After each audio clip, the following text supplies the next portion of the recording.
Guys welcome back to my channel. मैं Dhairya sir आप लोगों का वेलकम करता हूं रेडी स्टडी गो पे। तो चलिए आज स्टार्ट करते हैं अपने ट्रिग्नोमेट्री के फोर्थ पार्ट में।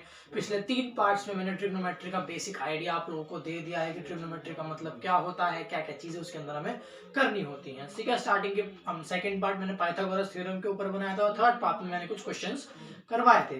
तो आज मैं फोर्थ पार्ट लेकर आ गया हूँ आप लोगों के लिए, जिसके अंदर हम ट्रिग्नोमेट्री की टेबल को काफी इजी फॉर्म में याद करना देखेंगे। क्योंकि क्या होता है, जो 10th का जब बोर्ड आता है तो उसमें ट्रिग्नोमेट्री के क्वेश्चंस आते हैं डायरेक्ट करने को। तो उसमें क्या होता है बहुत सी बार कि ये पर्टिकुलर वैल्यूज ना याद नहीं रहती।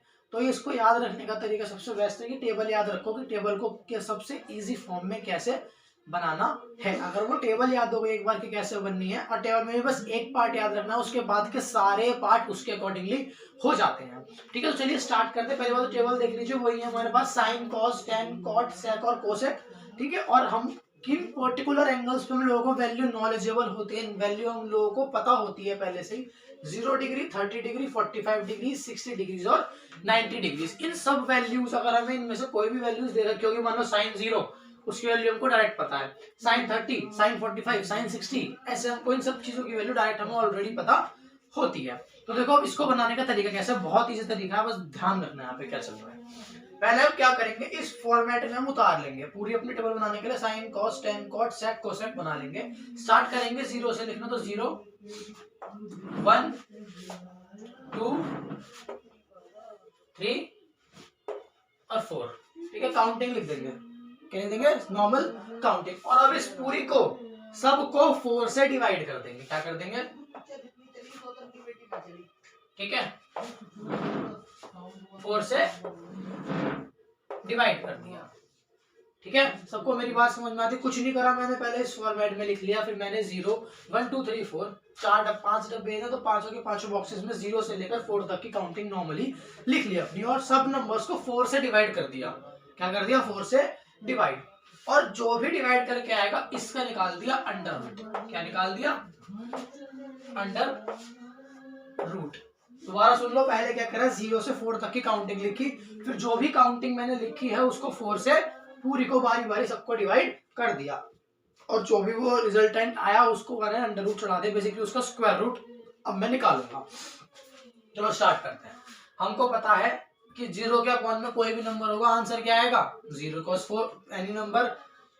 जब भी किसी नंबर को 0 से डिवाइड करोगे तो आंसर क्या मिलता है, 0।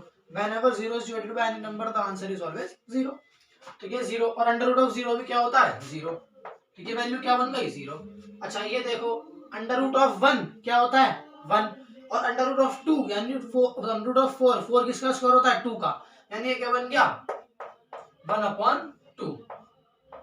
ठीक है, इस पे आ जाओ, ये ऑलरेडी क्या बन गया, 1/2। जब अंदर इसको आप कट करोगे तो 1/2, और 1 का तो रूट निकलेगा, बस 1 ही हो गया, बट 2 का कोई रूट नहीं बनेगा, तो ये क्या बन जाएगा, 1/√2। ये क्या बनेगा, सिंपल √3/2, क्योंकि 4 का रूट क्या बन गया, 2 पर 3 का कोई रूट नहीं होगा। ये तो सिंपल हमको दिख रहा है, 4 से 4 कट 1 बचेगा, और 1 का रूट क्या होता है, 1। ठीक है, सबको मेरी बात समझ में आती है। 0 से 4 तक की काउंटिंग लिखी, उसको 4 से डिवाइड करो और उस आंसर को अंडर रूट में लगा दिया, तो मेरे पास जो ये आंसर रिजल्टेंट आया है, मैं देखो सबको समझ में आ गई है, तो मैं इसको रफ करके लिख के दिखा देता हूँ एक बार दोबारा से कि आंसर मेरे पास बेसिकली यहाँ पर जो टेबल बना, शुरुआत मैंने आपको सिखा दी कि शुरुआत कैसे करनी है। ठीक है, अब जो मेरे पास कायदे का टेबल बन गया वो देखो कैसा बन गया। यहाँ पे वैल्यू क्या आई थी, 0, 1/2, 1/√2, √3/2 और 1। मतलब साइन 0 की वैल्यू 0, साइन 30 की वैल्यू 1/2, साइन 45 की 1/√2, साइन 60 की √3/2 और साइन 90 की 1। अब देखो कुछ नहीं करना, कॉस की निकालने के लिए वहां से शुरू कर दो लिखना और यहाँ पे खत्म करो। कॉस 0 1, cos 30 को जाएगा जो साइन 60 यानी √3/2, cos 45 साइन 45 सेम। ठीक है, और ऐसी cos 60 की वैल्यू क्या हो जाएगी, जो साइन 30 की वैल्यू यानी 1/2, और साइन 0 की जो है वो cos 90 की वैल्यू हो जाएगी, यानी हमारी सिंपल सी 0। क्या हो जाएगी, सिंपली 0। ठीक है, तो बस साइन का मैंने आपको समझा दिया, और साइन के साथ अगर cos को निकालना तो जो भी वैल्यूज आई उनको बस पूरा वाइस वर्सा करके लिख दो लास्ट तक। अब हमको क्या पता है, tan की मैंने से पिछली वीडियो में वैल्यू बताई, tan क्या होता है, साइन अपॉन कॉस। क्या होता है, साइन अपॉन कॉस, इसीलिए मैंने इनको ऐसे लिखवाया है। अब साइन अपॉन कॉस मतलब दिस अपॉन दिस करके यहाँ लिखते चले जाओ, ठीक है। 0/1 क्या होता है 0, हमको पता है। दिस अपॉन दिस 2 से 2 कट जाएगा तो क्या बचेगा 1/√3। Am I clear? देखो जब उनको डिवाइड करोगे तो 2 और 2 दोनों अपॉन में अपॉन से अपॉन कट जाएगा। जब इसको करोगे देखो तो सेम ही है, तो क्या आंसर बचेगा 1। सेम इसको करोगे, इस बार 2 कट जाएगा और इस बार √3 ऊपर बच जाएगा और लास्ट बचा 1/0। अच्छा किस किस को लगता है कि इसका आंसर 0 आना है? अगर जिसको भी ऐसा लगता है कि इसका आंसर 0 आता है तो भैया देखो बहुत गलत हो, ठीक है। 0 नहीं आता। 1/0 का मतलब क्या है, ये वैल्यू हो गई इनडेफिनेट वैल्यू, नॉट डिफाइंड, क्योंकि किसी भी नंबर के अगर अपॉन में 0 आ गया तो वो इनफाइनाइट हो गया। क्या हो गया? इनफाइनाइट बोल दो। पर यहाँ वाले केस में हम इनफाइनाइट बोलने की जगह क्या लगा देंगे, नॉट डिफाइंड। क्या बना देंगे, नॉट डिफाइंड, ठीक है। ऐसे लिख देते हैं, या तो इनफाइनाइट ऐसे बना दो, ठीक है, या फिर नॉट डिफाइंड लिख सकते हो, आपकी मर्जी है, कुछ भी बना सकते हो, ठीक है। तो मेरे पास साइन कॉस और tan तीन की वैल्यूज तो मैंने आप लोगों को बता दी। साइन के निकालने के लिए 1 2 3 4 डिवाइड बाय 4 और अंडर रूट कर दो। कॉस के लिए उसको रेसिप्रोकल कर दो, फिर रेसिप्रोकल मत बोलो, वाइस वर्सा कर दो, उसको अपोजिट फॉर्म में लिख दो। और tan के लिए सबको डिवाइड करते करते इनका आंसर लिख दो। ये 3 चीज तो हमारे टेबल में डन हो गई। अब आती है बात कॉट की। हमको पता है कॉट क्या होता है, tan का रेसिप्रोकल। क्या? tan का रेसिप्रोकल, ठीक है। यानी कि अब ऐसा भी समझ सकते हो कि जो वैल्यूज tan की लिखी है वहां से शुरू कर दो लिखना और वापस लिख दो, या फिर इसको रेसिप्रोकल कर चले जाओ। इसका रेसिप्रोकल क्या होगा, 0/1 है ये, तो क्या हो जाएगा 1/0, जो कि क्या होता है फिर से इनडेफिनेट या नॉट डिफाइंड। इसका क्या हो जाएगा √3, इसका तो 1 का 1 ही रहेगा।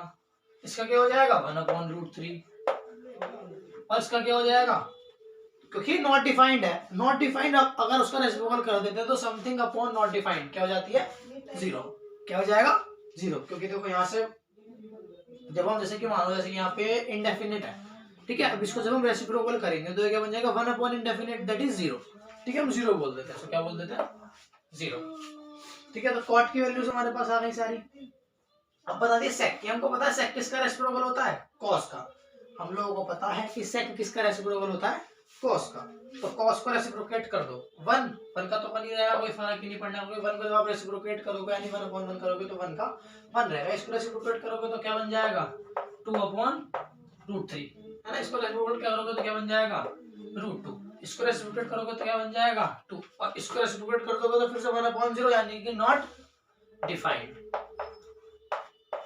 क्या बन जाएगा नॉट डिफाइंड। अब ऐसी कोसक हमको पता है किसका उल्टा होता है, साइन का। मैंने पिछली वीडियो में बताया, ये वैल्यू स्टार्टिंग में ये बताई, जाके चेक कर सकते हो आप लोग, साइन का उल्टा। अब इसका रेसिप्रोकेट करोगे तो ये क्या बन जाएगा, वही नॉट डिफाइंड, क्योंकि 0 अब किसी भी नंबर के अपॉन में 0 आ जाएगा तो नॉट डिफाइंड। इसका क्या बन जाएगा 2, इसका क्या बन जाएगा √2, इसका क्या बन जाएगा 2/3, और फिर 1 का रेसिप्रोकेट क्या बन जाएगा, 1 का रेसिप्रोकेट बन जाएगा वापस 1, ठीक है। ये बस मेरा सिंपली ट्रिग्नोमेट्रिक टेबल मेरी पूरी बन चुकी है बिना किसी दिक्कत, और ज्यादा मेहनत भी नहीं लगी है। नॉर्मली बस मेरे को अगर छोटा सा बेसिक भी आइडिया पता है कि साइन का उल्टा कॉस, कॉस का उल्टा सॉरी साइन का उल्टा कोसेक, कॉस का उल्टा सेक, कॉटन का उल्टा कॉट, तो डायरेक्ट अप्लाई करके मैं ये अपनी पूरी ट्रिग्नोमेट्रिक टेबल बना सकता हूँ। पर मेरे को बस साइन वाली बात का याद रखना है कि मेरे को साइन कैसे बनाना है।